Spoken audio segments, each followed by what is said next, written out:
Vous avez été nombreux à ne pas pouvoir assister à nos ciné-débats sur notre traversée des Pyrénées, et donc à nous poser toutes les questions qui vous passaient par la tête. Donc aujourd'hui, on va répondre à toutes ces questions, et en bonus, vous allez découvrir des images inédites de notre traversée. Moi c'est Roxane, et lui c'est Gérard. Et voilà Texas, Jack et Nayrock. On est passionnés de plein air, et on vous emmène avec nous dans toutes nos aventures. Alors si vous ne voulez pas les rater, abonnez-vous. Jack, il passe Doudou, sous le non. trépied. Non, Jack, tu reviens, vas tout niquer. tu peux pas passer sous le trépied. Doudou. Allez, assis, viens avec nous, assis. Salut à tous. Salut à tous. On espère que vous allez bien. Ouais, Ouais, toi tout à aussi. fait. Bah oui, il fait Tous bon. les deux, ouais. Oui, il fait bon aujourd'hui. Donc on est bien. Donc on a choisi cette belle journée pour répondre à toutes vos questions sur la traversée des Pyrénées. Donc comme il y en a pas mal quand même de questions, ce qu'on a fait, c'est qu'on les a regroupées par catégorie, parce qu'il y en avait qui revenaient souvent. Vous avez été nombreux à nous poser un peu la même question, parce qu'il y a des questions qui sont très redondantes. Je pense que vous êtes nombreux à vous les poser. Donc il y a des questions diverses, il y a des thèmes, des questions diverses. On a essayé d'agencer ça au plus mieux. Voilà. Et pour ceux qui nous ont posé plusieurs questions, vous allez avoir plusieurs réponses tout au long de la vidéo en fait. Voilà. Ça vous a vous obligé à suivre tout le long. Tout le loup. Jack. Le loup. Mais oui, le loup qui passe dessous le trépied. Jack il comprend pas qu'il y a un trépied. Oui. Allez, Doudou. Doudou. On va être sur la vidéo aujourd'hui. Oh, Doudou. Dis bonjour, Doudou. Doudou c'est là. Bonjour, Doudou. C'est là qu'il faut regarder. Ouais. Et que ça aussi, parce que vu comment elle chouine. putain. J'ai ma polaire, regardez, j'ai ma belle polaire. Elle est contente, elle a sa contente. polaire. Allez, Allez. première question. Qui des deux a été le plus râleur?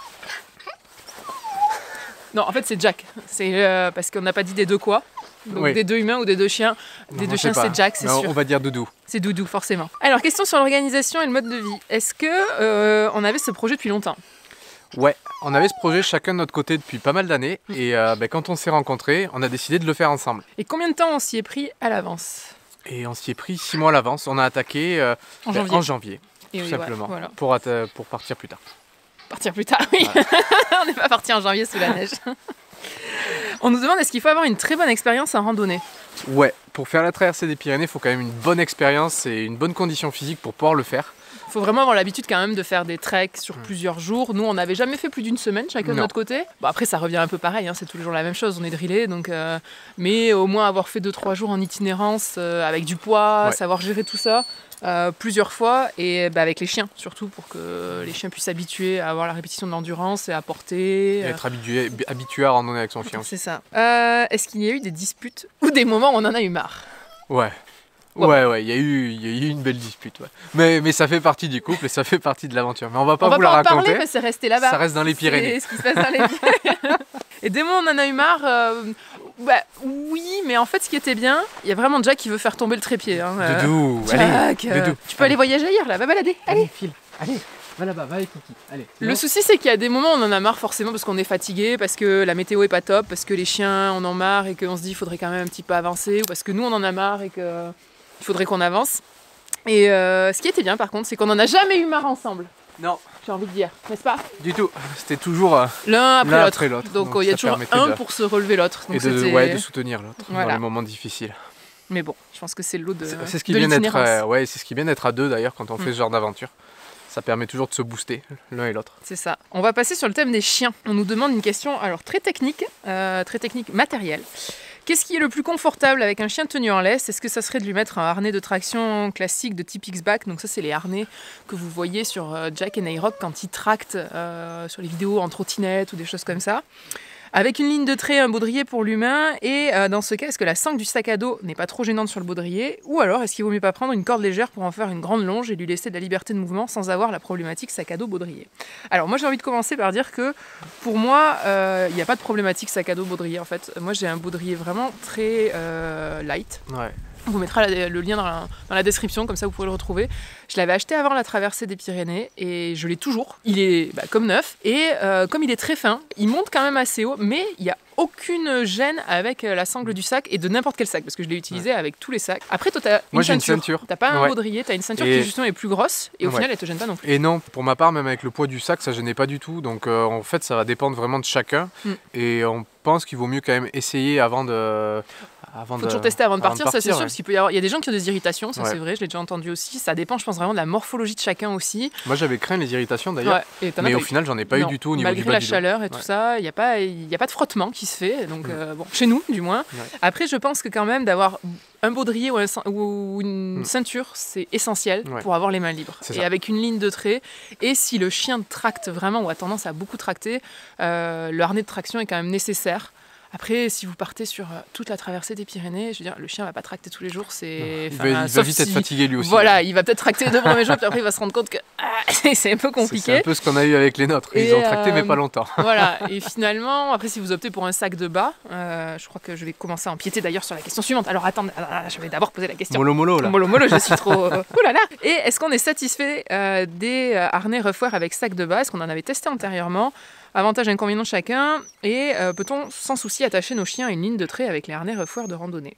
Ben, on n'en avait pas testé avant. Non. Et On les en sacs avait jamais de bas, eu. on n'en avait jamais eu pour nos chiens. Et les Les qu'on n'avait Ruffwear, jamais fait du très long, ouais. forcément. Ça a été les premiers qu'on a choisis. Bah, déjà parce que on avait confiance en la marque. De tous les retours qu'on avait, c'était des bons harnais. Donc des bons Des sacs bons de sacs bas. de bas, pardon. ouais. Et surtout pour Jack, il y avait le palissade Ouais. qui est un sac de bas qu'on peut décrocher du harnais. Et qui permet de servir de harnais tout Voilà, simplement. et qui nous permettait de ne pas avoir un harnais en plus à transporter pour Jack. Donc ça, c'était vraiment très intéressant pour nous. Et du coup, on en est super content de ces sacs. Et, on les a toujours. on les a toujours, ils sont toujours en Ils sont- super état. voilà. Alors que Ils passent à la Texas, machine quand ils sont sales, c'est très simple, il n'y a pas besoin de s'embêter. Texas met le sien dans un état pitoyable à chaque fois, Il à se se roule frotter avec, partout, donc et voilà. il est très résistant. Et il y a 2 points d'accroche, et une point d'accroche qui est un peu entre les omoplates et une un peu plus au milieu du dos, donc avec une ligne de trait, ça passe très bien, même si le chien tracte un peu en mettant la ligne d'accroche qui est plus basse. Ils n'ont jamais eu de soucis d'échauffement, d'irritation, rien. Pour nous, ils sont très bons. Bon, ils ont un petit coup aussi, ça on va pas le cacher, mais de la même façon que vous allez acheter un sac à dos qui pour vous est très confortable, moi je pense que c'est un investissement pour le chien aussi, parce que si le chien commence à avoir des irritations ou des choses comme ça, dites-vous qu'il va pas être bien, il va plus vouloir avancer, vous allez être pas bien aussi, ça va gâcher la rando. Ouais, ça va créer plein de complications et pour rien. risquer de devoir abandonner même. Autre question concernant les chiens, une personne qui l'a fait cet été, elle nous demande comment on a géré la chaleur avec les chiens, pas au niveau de l'eau, mais vraiment au niveau de la température. Ce qu'on faisait, on partait très tôt le matin. Ouais, quand on savait qu'il allait faire très chaud, on partait essayait de beaucoup plus partir, tôt pour vraiment justement arriver plus tôt aussi à notre point final. éviter la période de grosse chaleur de l'après-midi là, qui est toujours compliquée même pour nous au final d'ailleurs. Et au mieux, quand il y avait un peu d'eau, on les hydratait un peu plus et on les arrosait un peu dans le cou pour les Surtout refroidir. qu'ils trempent les pattes en fait. L'important dès que vous trouvez de l'eau et qu'il fait très chaud, c'est sur les coussinets que se font les échanges de chaleur. Donc c'est là que le chien va pouvoir perdre sa chaleur et récupérer la fraîcheur de l'eau. Donc c'est très important qu'il trempe ses pattes déjà. Après si vous pouvez un peu le mouiller, l'idéal étant de ne pas trop le mouiller sur le dessus parce qu'il y a le soleil qui va taper et ça va chauffer, donc ça va créer de l'eau très chaude sur son corps. Donc l'idéal c'est au niveau de la nuque. Voilà, dessous. Texas ça a été pas bien, du coup on l'a porté. On l'a porté, voilà. Quand ça allait pas, on portait Texas avec le chaud. Sachant que Texas a quand même moins bien supporté la chaleur que Jack, qui est un husky, et tout le monde nous disait le husky ça avec va. son poil ça va être compliqué, mais non c'est l'inverse. Le poil il régule. Question un peu dans la même ligne, est-ce qu'il y a eu des bobos chez les chiens et comment on les a soignés? Ouais, on a eu Jack au début qui a eu des irritations au niveau des coussinets avec le bitume. Ouais, au Pays Basque il y en a beaucoup. Donc, malgré qu'on les avait tannés, on avait tanné ses coussinets. Et Jack courait beaucoup sur la route, donc il avait quand même vraiment l'habitude du bitume. Il avait le poids des sacs de bas en plus, plus le fait que il était attaché. Ouais. Il nous aidait, donc voilà. Ce qu'on a fait, on a rajouté par-dessus ses pattes des petites bottines qui permettaient de protéger. Il a continué tranquillement avec ça et au contraire, il voulait plus les enlever après. Alors, c'est pas des bottines de randonnée comme on voit souvent avec des semelles en vibram ou des choses comme ça. C'est vraiment des bottines un peu de secours. En tissu, ouais. Voilà, qui sont encore dura. C'est un tissu quand même qui est très solide. Du coup, Jack les gardait quand même bien une semaine avant de les trouer totalement. Ça, c'était bien. Et vous avez été nombreux souvent à nous poser cette question, donc on mettra le lien en description aussi de ces bottines parce que nous, on en a toujours de secours. Parce que ça suffit que le chien ait une petite coupure à la patte, ça permet de pouvoir aussitôt lui mettre à l'abri, mettre un bandage dessous et le chien peut marcher, s'il n'est pas trop douloureux bien sûr, on s'entend, sans problème.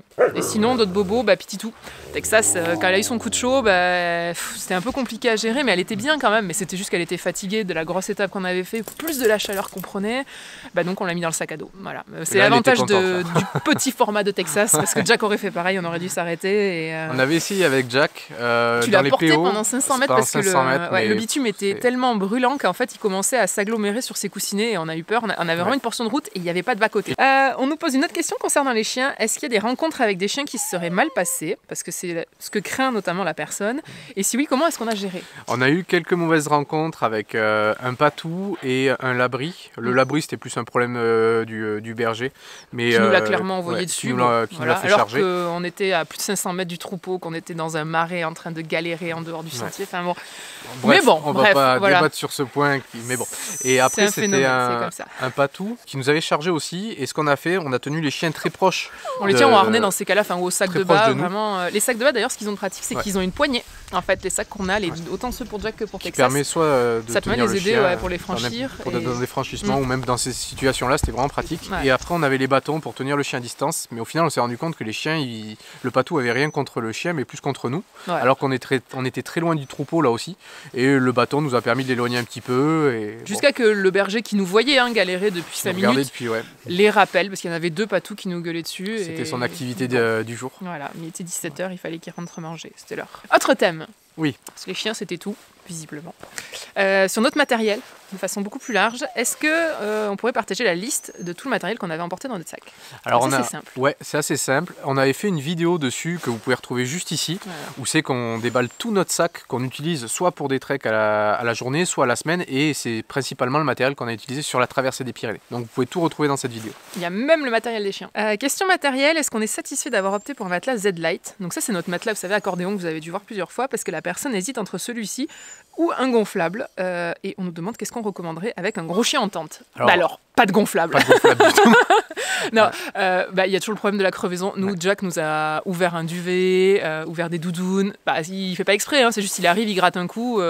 Donc le matelas gonflable, le problème c'est qu'il vous fait ça, même si vous avez un peu de rustine ou comme ça, vous allez retrouver à tout le temps être en train de réchapper votre matelas gonflable. Ça peut être fatigant à la longue. Et puis le gonfler le soir, le dégonfler le matin, moi franchement, c'est un truc qui me gonfle. On va pas dire autrement. Alors que ce matelas, le Thermarest là, en accordéon, déjà il peut être dehors, donc il peut prendre la pluie, c'est pas grave, il va sécher très vite. Vous pouvez le détacher très rapidement quand vous avez besoin de vous poser juste pour déjeuner le midi, des choses comme ça, ou parce que c'est humide. Et puis surtout, nous ils sont encore entiers, alors que Texas se fait les griffes régulièrement dessus. On les a toujours avec nous et on les utilise encore régulièrement. Et si c'est pour dormir dans de l'herbe, moi franchement je le trouve autant confortable qu'un gonflable. Ils sont peut-être très fins, mais très très confortables. Une question assez insolite, car je n'y avais pas pensé. Est-ce qu'on peut faire la traversée en hamac? Ouais. Enfin, je pense dormir dans le hamac, pas tout le temps dans son hamac, parce que là ça va être long.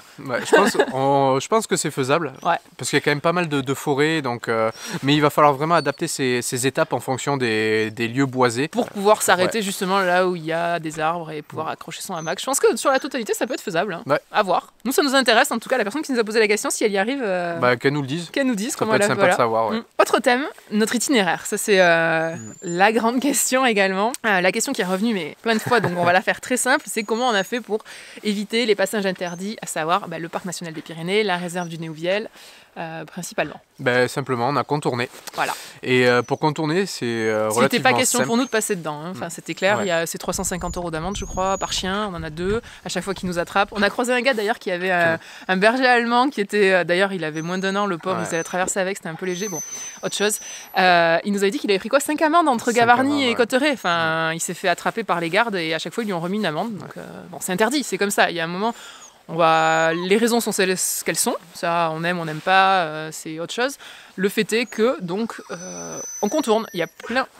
Jack, tu vas arrêter? Je sais pas si vous l'entendez, mais il est insupportable, quoi. Il est en train de brailler derrière, là. On a des enfants. Qu'est-ce qu'il y a, Doudou? Là, on t'entend plus, voilà. Ça y est, on donne... Voilà. On peut continuer. Donc, nous, ce qu'on a fait, tout simplement, on a contourné. Comme tu disais, c'est très simple. En plus de contourner, il y a des sentiers de partout. Et en plus de ça, il y a même des variantes du GR10. Donc, si vous voulez rester sur le GR10, il y a des variantes. Et sinon, vous pouvez en sortir comme nous, on a fait. Il suffit simplement de prendre une carte, regarder les itinéraires qu'il y a dessus, les sentiers, et ça se fait tout seul. La question d'ailleurs qu'on nous pose, c'est est-ce que c'est possible d'avoir notre itinéraire précis? Ça, on a fait un article qu'on avait posté sur la page Facebook, sur notre site internet également. Donc on va vous le mettre dans la description. Parce qu'on avait vraiment... J'avais fait d'ailleurs, je me rappelle, ça m'a pris toute une journée de refaire le tableau d'étape par étape avec le nombre de kilomètres, le dénivelé. Enfin, franchement, si vous y retrouvez pas avec ça, je sais pas comment faire. Hein. Il y a une personne qui nous dit à chaque fois que j'ai envie d'aller en montagne, j'ai l'impression que c'est un casse-tête pour ne pas traverser les zones interdites aux chiens. Moi, non. Pas tant que ça finalement. Non, parce que les zones interdites aux chiens, sur les cartes, elles sont bien spécifiées. Par exemple, pour le parc national, on voit cette zone verte sur la carte, donc en soi, c'est pas compliqué. Et après, sur tout le territoire français, les zones interdites aux chiens, c'est 1% de l'étendue des territoires. Donc franchement, c'est vrai qu'il y a des endroits un peu mythiques. Il y a Nairo qui vient d'arriver, il est pas content non plus. Vous allez nous interrompre longtemps? Non mais... Oui, c'est bon, allez. C'est bon, on vous a entendu, mais on parle. Un peu plus court. Je pense qu'on va être obligé de raccourcir la corde tout le long. Vas-y, réponds, j'arrive. Donc non, c'est franchement pas un casse-tête. Après, c'est sûr, si vous voulez faire des endroits mythiques, vous pourrez pas le faire avec les chiens. Ça, il y a beaucoup d'endroits comme ça, c'est interdit. Moi, ce que j'avais fait, alors ça concerne que le parc national des Pyrénées. J'avais écrit un article avec toutes les randos à faire autour du parc national des Pyrénées pour arriver à un lac. Et je crois que j'en ai dénombré plus de 40.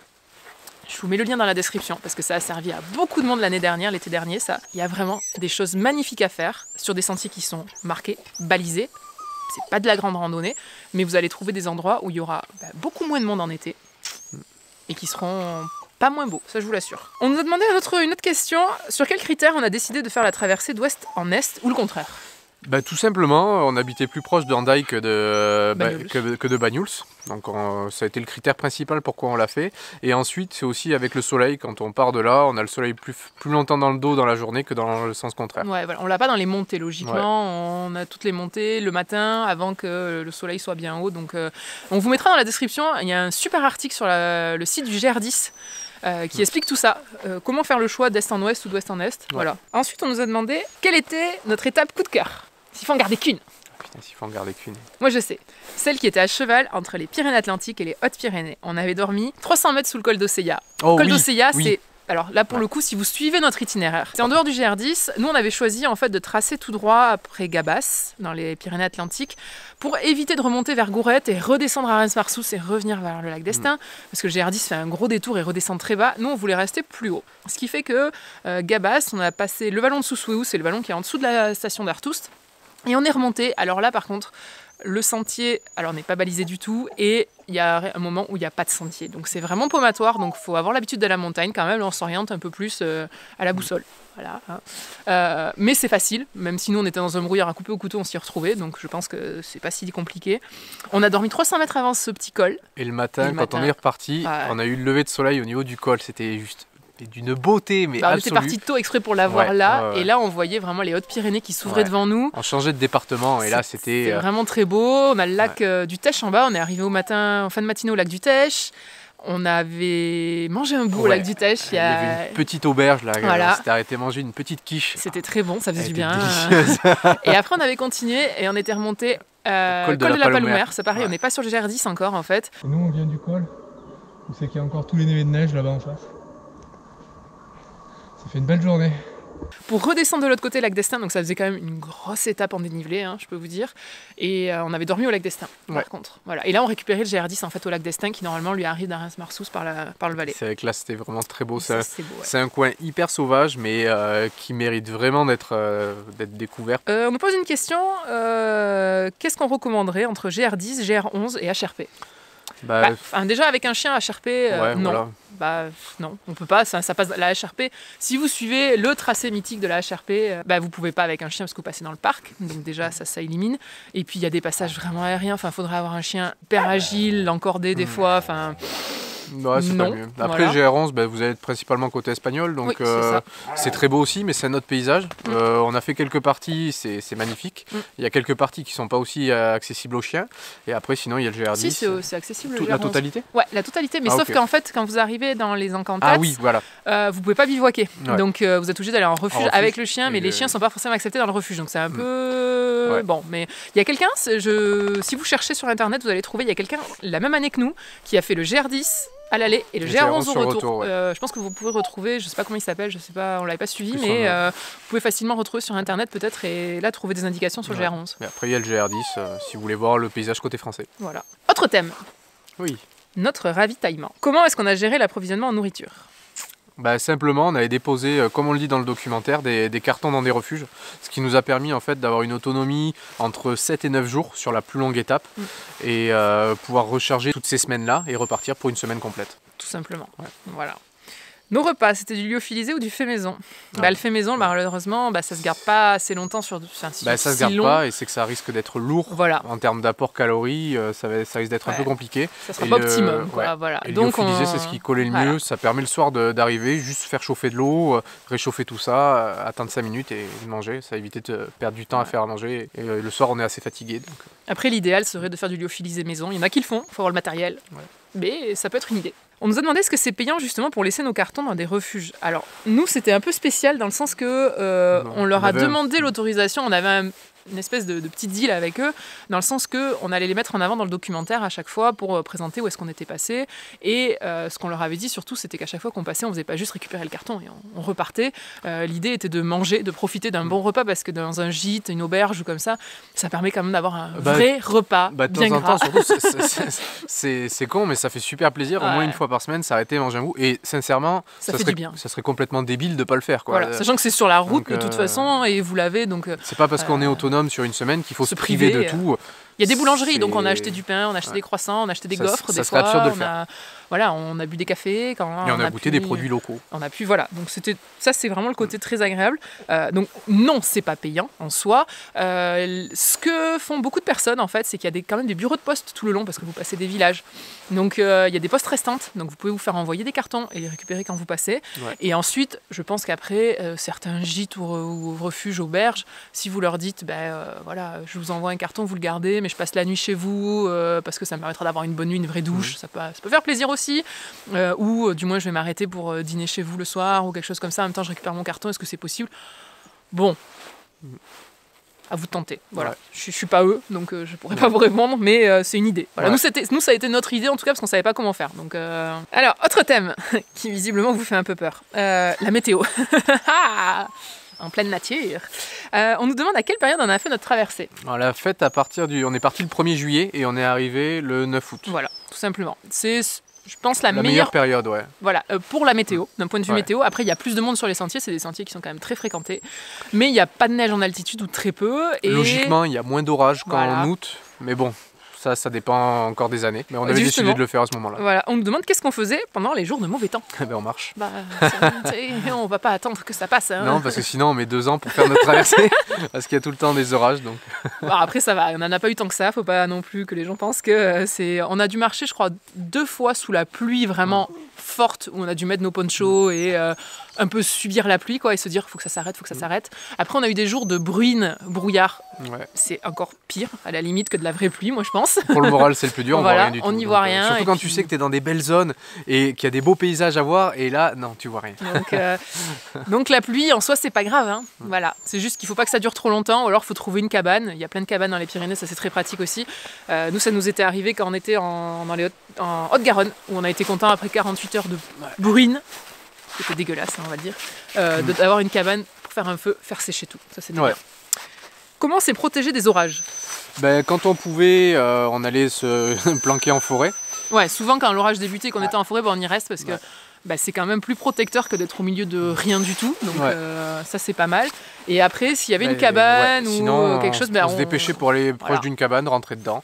Et s'il n'y avait pas le choix, on se dépêchait pour aller se mettre à l'abri. On baisse la tête et on prie.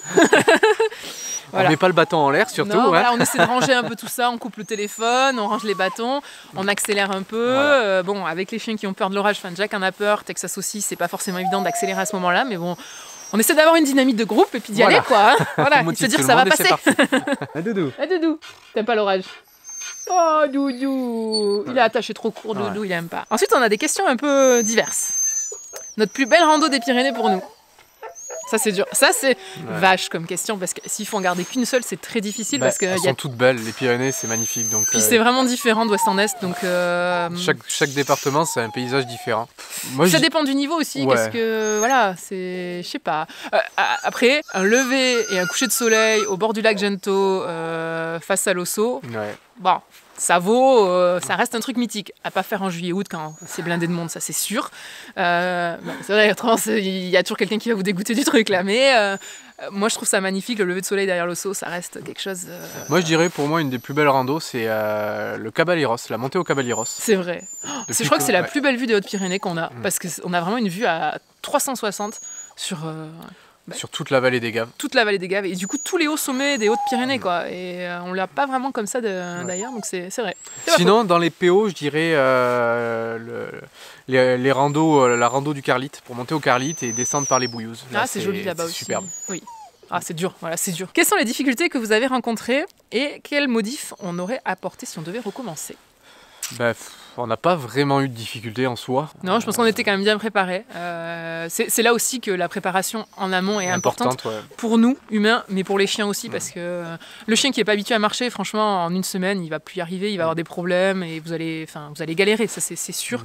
Comme pour vous, en fait, si vous n'êtes pas habitué à marcher une semaine, vous allez galérer, quoi. Donc, Et après, apporter des modifs, moi, à la limite, prendre plus le temps. Ah, faire des étapes, parce qu'on s'était fixé quand même bon timing. Là. Un bon rythme avec tout ce qu'on avait.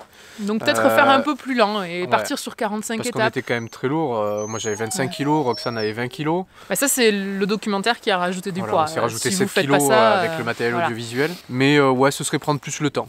Franchement, prendre le temps, parce que ça passe tellement vite qu'arrivé à la fin, t'es dépité que ce soit fini, t'as envie de recommencer. Donc prendre le temps, ça serait ça. On nous demande, n'ayant qu'à disposition en juillet que 2 semaines, auriez-vous une partie privilégiée que vous nous conseillerez pour ces 14 jours d'aventure? Alors après, ça dépend. Qu'est-ce que vous avez déjà fait ou pas, si vous n'avez rien fait, et quelle est votre sensibilité? Moi, si je devais garder juste une partie de 14 jours, ça serait... La partie montagne. Ouais, la Pierre Saint-Martin. Je pense que de la Pierre Saint-Martin, vous pouvez arriver à Bagnères de Luchon à peu près en 14 jours. Avec un bon rythme, faisable, si vous faites que ça, vous allez avoir un meilleur rythme, donc forcément c'est faisable. Et là, vous avez la partie vraiment montagne. Là, c'est beau. Très belle. Voilà. Dès le départ de la Pierre Saint-Martin, c'est magnifique. C'est magnifique. C'est des points accessibles facilement si vous devez arriver en train, bus et tout. Ça peut être facile. Ou Cotteret si vous voulez pas partir à la Pierre Saint-Martin, mais ça va vous faire quand même zapper une belle partie. Peut-être pas en restant sur le GR10 du coup pour que ça fasse 14 jours, en coupant comme nous à Gabas, par Soussouéou. Redescendre à Gourette et à Reims, ça fait quand même un gros détour, je trouve. Mais cette partie-là, ou alors après, c'est notre début qui était le Pays Basque. Le Pays Basque est magnifique. C'est super dur, mais c'est magnifique. En 14 jours, vous allez arriver un peu... vous pouvez arriver Nous, on a mis 14 jours pour arriver à Cotteret, on en a mis 12. Donc vous pouvez mettre 14 jours pour arriver à Cotteret aussi. Vous pouvez partir d'Andaille à Cotteret. C'est une belle après, partie. Autrement, partir de Banyuls aussi et aller... jusqu'à quoi? Jusqu'au plateau, là. Jusqu'au plateau de Bayle. Ouais. Jusqu'au plateau de Bayle. Franchement, c'est dur. Hein. Vous nous posez des questions des fois un peu compliquées. Comme dit Roxane, ça va vraiment dépendre des affections de chacun. Après, vous prenez, vous avez notre itinéraire détaillé dans la description, vous le prenez et vous découpez 14 jours où ça vous plaît et où vous pouvez avoir un accès facile, bus, auto, train, enfin ce que vous allez prendre, quoi. Hein. Je pense que c'est plus simple. Est-ce qu'il y a beaucoup de points d'eau pour se ravitailler? Ouais, il y a relativement de l'eau partout. De l'eau partout, Sauf les Pyrénées-Orientales, nous c'était la fin. Et on est en période de les canicule. sources commençaient à être taries, donc c'était un peu plus dur. On a eu une journée galère où heureusement on est tombé sur quelqu'un qui nous a donné une bouteille d'eau, ce qui était adorable. Vraiment. Et il y a eu une autre fois aussi au plateau de Bayle, on a eu un petit souci, on n'avait plus d'eau et on était crevés le soir, mais total, on avait plein de... En plus, non, on avait mal géré. On pensait dormir au plateau de Bayle, mais quand on est arrivé, c'était très tôt dans l'après-midi. On s'est dit, on va continuer, on trouvera bien un endroit pour bivouaquer. Et après, ça, on n'a pas trouvé de point d'eau. Et du coup, on s'est posé. En se disant que le petit d'eau qui nous resterait, ça serait pour les chiens. D'ailleurs, on s'est dit, on mangerait pas. À un moment donné, il y a eu le berger qui est arrivé, qui sortait de nulle part. Super sympa en plus, un gars adorable avec sa femme. Et qui nous dit, mais si vous avez besoin d'eau, j'ai ma cabane à 200 mètres derrière la butte. Vous avez qu'à aller chercher. Là, hyper content. On était allé prendre une douche. On s'est pris une douche. Il y avait le tuyau et tout. Il nous a laissé le tuyau à disposition. Oh, c'était bonheur, l'eau froide là de partout. On a rempli toutes les gourdes, on a bien mangé. Et... on était contents. Et on était contents. Voilà. Mais après, il faut faire attention à certains points d'eau. Les robinets sont coupés par les bergers. Donc, c'est quelque chose à prendre en compte, ça. Et bien faire gaffe, avoir toujours une petite réserve d'eau avec soi, ou comme nous, une petite paille pour pouvoir boire. Une paille filtrante, comme ça vous pouvez boire partout. Et après, nous, on n'a pas filtré l'eau tout le temps. Et moi, j'ai pas mis de pastilles micropures parce que je n'aime pas le goût. Donc, ça, c'est moi. J'ai joué, je m'en suis bien sortie. J'ai joué, je m'en suis mal sortie. Voilà. Donc, après, c'est vraiment sur le choix du point d'eau. Moi, j'aime beaucoup boire l'eau naturelle. Après, vous êtes en pleine montagne, vous regardez au-dessus, il n'y a rien. On peut jamais savoir d'en haut qu'il n'y ait pas une chèvre qui soit morte là-dedans. Une brebis, enfin quoi que ce soit, ça c'est sûr. Mais bon, l'eau elle est courante dans un ruisseau. Franchement, c'est la meilleure eau que vous pouvez boire au monde de l'eau qui est naturelle comme ça, quoi. Donc, et puis bon, au pire, c'est un petit désordre intestinal, quoi. 2 jours. Autre question. Bivouac au refuge et si bivouac zone sauvage ou zone réservée? Bah, pour nous, ça serait bivouac, hein, ça y a pas photo. Bah, surtout que refuge avec un chien, franchement, c'est très compliqué. Qui plus est en période estivale, les chiens sont rarement autorisés à rentrer. Des fois, c'est le cas, mais ils vont vous le mettre dans une pièce à part. Enfin, il sera pas dans le dortoir avec vous, ça c'est sûr. Très, très compliqué. Donc la majorité du temps, il est attaché dehors, quoi. Et c'est surtout qu'en plus, un refuge, ça va pas du tout être le même coût. Hein. Vous le faites en bivouac, ça va être 3 fois moins cher que si vous le faites en refuge. Voilà. Donc, bon, après, ça va dépendre de vos moyens aussi. Des moyens de chacun. Voilà. Et du niveau de confort que vous souhaitez. Ouais. Nous, on aime la rusticité, donc ça va être bivouac. Et après, les bivouacs, il n'y a pas vraiment de zone réservée. Donc le but, c'est de se poser là où c'est à peu près plat et on laisse aucune trace de respecter du fait qu'on les soit passé, quoi. Surtout, ça permet aux autres de le faire l'année prochaine. Voilà. Qui dit Pyrénées dit ours. C'est quoi le secret pour ne pas trop les croiser? Avoir des chiens.